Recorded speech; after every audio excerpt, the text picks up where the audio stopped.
KNBR 1050 is your home of USF Dons basketball, and this is the Hilltop Hoops Hour. Running dunk! 3 dunks in a row. It's 8-0 Dons. On the sports leader. Sponsored by San Francisco Toyota. With 2 sales and 2 service locations, they're proud to have served San Francisco since 1966.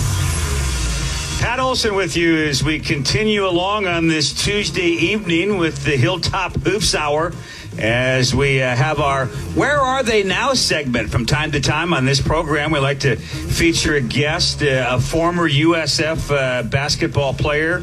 And tonight our guest in that segment is none other than Jerome Gumbs. Jerome, it's great to have you on the show. Hey, Pat, thanks for having me. It's an honor to be on your legendary show. Thank you so much. Yeah, let's get right into it and go. Roll the clock back a little bit, I guess. So, a young man, obviously basketball talent. I know how it goes when you're being recruited. It's more than one school. So, how did you make the ultimate decision to come play college basketball at the University of San Francisco? Oh, man. Wow, that's a really good question. I was in Kentucky, and I was being recruited by USF, and the assistant coach that came out to see me was Calvin Burt. And, during the time, I was deciding between USF and the University of Cincinnati, who was the year before ranked number 1 in the country. But because USF had already started recruiting me before the basketball season, I had already developed this relationship, with USF and the staff. And, if you knew anything about me and how I was raised, relationships are very important to me. So while I was on the campus of the University of Cincinnati, something interesting and probably the game changer for me happened. Coach Matthews calls me while I'm on my visit and said, "Hey, I have someone that wants to talk to you." So he hands the phone to my mom, who's in the Virgin Islands, and everyone that knows me knows how much I idolize my mom. And my mom gets on the phone and says, "Hey, I like this guy a lot. Plus, they graduate everyone at USF. I think you should go to USF." So that's kind of the story in its entirety. My mom did, the commitment for me, and after that, it was an easy decision to choose to go to USF. Jerome, I know from you being around the obviously those years you were on the Hilltop, and as the broadcaster, I travel with the team on the road, and we all knew how close you were to your mother, that relationship, and you touched on that a bit here in the previous answer, but expand on that a bit, the relationship with Mom. Hopefully I don't get too emotional. Growing up in the Caribbean, I had no brothers. My dad was always working, and, my mom, took a keen interest in really making sure that her only son would, turn out to be a standout citizen, not just in the community of the Caribbean, but anywhere I tried to pursue a career in basketball. So, my mom and I had a rocky relationship growing up. Because I tended to, gravitate towards the streets when I was growing up. But as I got older and I started really investing more time in basketball and having a mentor like my, second dad and Coach Cyril Benjamin, she started really just focusing on, preparing me for life. And our relationship really blossomed when I left home at a very young age, my junior year in high school, to pursue a career in basketball. Because back then, a long time ago, there were no YouTube, there were no Instagram, and no highlight reel that you could publish online to get coaches to see. So you actually had to relocate, from living with your family to go, take a risk, and hopefully a college would see you and recruit you. Jerome Gumbs with us here on the Hilltop Hoops Hour. Pat Olson alongside. Dons hit the court again on Thursday. They'll play in Santa Cruz against the Santa Clara Broncos. We'll have the broadcast. It's a 7 p.m. start, 6:45 pregame. And then we heard from the voice of St. Mary's just a bit ago, Alex Jensen. It'll be the Dons and the Gales Saturday on the Hilltop, 3:45 pregame and 4 p.m. And we're also over on KNBR 680 for that broadcast as the Dons Dons take on St. Mary's. But as we continue our chat with former Dons player Jerome Gumbs, and by the way, I've been remiss, featured on Behind the Mask. If you missed the initial airing, you can check your local listings for replays on NBC Sports Bay Area and NBC Sports California. It's also on YouTube on the USF Athletics page, and also at usfdons.com. So kind of hard to miss. Jerome just alluded to the difference with today's world of social media, and there's lots of places you can watch Behind the Mask. Jerome, tell us about the subject matter behind the episode, the Empower Me Academy, which obviously you're the CEO, founder, more or less, got this thing going. Tell us what it's all about for the listeners that may not be aware. Oh man, that's a lot to unpack, and this is why we've been very fortunate, to have Katie Morgan, who is a genius at telling stories with her video camera. But it's more or less a collage of my upbringing in the Caribbean, the mentorship I received from all the fabulous coaches in my life. My experience at USF, where from the time I got on campus, it was just high quality everything, high quality cultivating relationships, high quality education, high quality and focusing on community service, and high quality games and against other institutions. So when I think of my whole life and my experience, I really just wanted to combine all the life lessons I learned and really unpack it in a youth program where you didn't have to be an elite athlete or a future Division I player to experience. So, Empower Me Academy is a platform where we use sports as a magnet to attract all the kids that want to be the next Steph Curry or the next LeBron James, and really not only teach them how to become really good at basketball by teaching them the fundamentals, but also teaching them that it's also important to be a great teammate and a great human, because at the end of anyone's tenure or anyone's career, we all have to suit up and become, adults and citizens in this world. And, if there's anything that 2021 in the past couple of months and years have taught us is that, leadership is what we all need. And that's what we hang our hat on. We develop great basketball players, but, great leaders who want to make an impact on their teams, but also in their schools and in their community. A great example, one of our first students, for almost 7 years, signed to go to Morgan State on a Division I scholarship. But the thing that we really, are proud of, not just as an organization, but including our family and a community of EMA, is that she wants to be an FBI agent. A woman of color that wants to go to this college because she wants to be a leader, and that's what we're striving to do. Jerome Gumbs with us here on the Hilltop Hoops Hour, class of 2006. Played under both Phil Matthews and then Jesse Evans, wearing green and gold.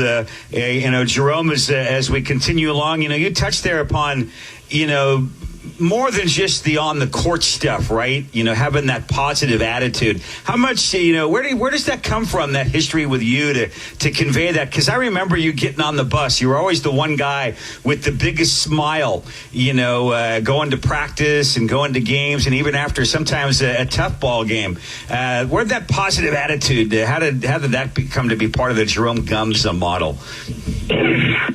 It's so funny you brought it up because, we've ran into each other a couple of times in San Francisco, and, I always tend to feel energized when I see you. So I'm really happy to feel that you've felt the same. But, if I really want to talk about the origin of that, it's just the way I was raised. My mom raised us on this ideology that, we should love people, and the purpose of life is to be of service to others. So we teach the kids at the academy that it's not only important to have a great jump shot and a great crossover, but it's also equally important to be a person that when people are around, that you're an energy giver. I mean, at the end of the day, when we all, get into our rocking chairs and we move on to a better afterlife, people will remember us for how we made them feel. And that is our legacy. Our legacy is not the accomplishments and the careers that we we are, we on the trajectories of our careers, but it's how we make people feel. So that came from just the way I was raised, from my mom and my mentor, Cyril Benjamin, and just my family, just loving people regardless of who they are and where they come from. Jerome, that positive attitude, that positive outlook on life. You touched a little bit there on the coming through the University of San Francisco. How much did that Jesuit education mean for you? The community aspect part of it, and kind of the growing up adulthood thing that happens during college. That USF experience tied in with all of that, didn't it? Oh man. I mean, and you alluded to it earlier, it's been very hard for me to leave San Francisco. I almost felt like I've been around too much. And the reason for that is, USF became home. I never thought I would view somewhere as home more than where I was raised on St. Thomas, the United States Virgin Islands. Even when I was playing overseas and people would ask me, where are you from? I would immediately say San Francisco because of the roots that were planted at USF.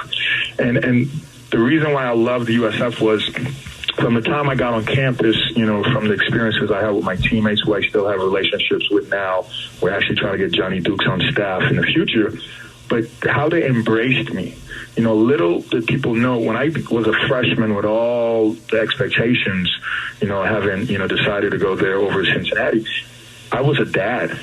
And the way I was treated as a freshman, and let's just be candid, because we can, as an African-American guy on USF campus, I felt embraced. And it made me understand that I was in a place where I can self-actualize and I can dream. I love the USF motto, change the world from here. I mean, because that's literally what I've been doing and aspiring to do ever since I started Empower Me Academy. Let's go back to the on-the-court stuff. You played for, two different coaches with regards to the style, Phil Matthews and Jesse Evans. What was that like? Tell us a little bit about each guy. Well, Phil Matthews, he always said, I was tough on you because I knew where you came from. And, as a youngster, I didn't really understand what that meant until I got older, and then I became, the biggest mentor in my son's life. So he was more of a, I don't want to say militant person, but he was more of the enforcer and really held us to a very high standard of accountability. And I really got to know him personally because I would babysit his kids. And ironically, when Jordan got older, and and I know we weren't really too fond of him when he went to Gonzaga, but I started coaching him a little bit, and the relationship came in a full circle. And to have witnessed how stellar his boys were really made me appreciate the guidance that he was giving us as men. There's some things we didn't agree on the court, but that's typical, player coach perspective. But off the court, to this day, he's one of the most amazing guys that I know and mentors. And Jesse, he was just, smooth. He didn't really get on you too much. He just expected you to do your job and do it well. And I thought with the combination of him and Phil, it allowed us, the 2005 team that, made a little run in the playoffs, it allowed us to find that equilibrium between Phil Matthews, who was like super, discipline and enforcing, and Jesse, who was disciplined but more laid back. And once we found that little sweet spot, we were able, because we were a veteran team, to really capitalize on those two different spectrums and really excel. Anything come to mind, a special moment or two from your playing days? I would say when we beat Gonzaga, and that has a nice ring to it, doesn't it? When we beat Gonzaga, yeah. I love it, yeah. We beat Gonzaga, and then having known, that team had like 5 pros, Turioff, Adam Morrison, Blake Stepp, Baptista, and other players. But the reason it was a polarizing experience for me, it wasn't because we won, but it was because it was like the highlight of a team that was like a family, And when I really look back on that year, we were so close, And oftentimes when people watch us play from those days, they often say like the ball was it was like magic the way the ball moved around, because we all enjoyed playing with each other. So that culture that I experienced at the highest level at USF, I've been cultivating and bottling it up and really just giving it to the kids at Empower Me Academy.